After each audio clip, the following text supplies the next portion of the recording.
నిన్న జరిగినటువంటి పార్లమెంట్లో జాతికి విద్రోహం జరిగింది, మహిళలకు అన్యాయం జరిగింది. నిన్న భారతదేశ చరిత్రలో ఒక బ్లాక్ డే.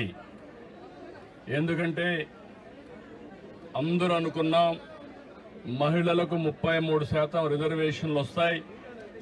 చట్టసభల్లో ఎన్నో రోజుల నుంచి ఇది పెండింగ్లో ఉంది. ఎన్నో రోజులు పోరాడాం.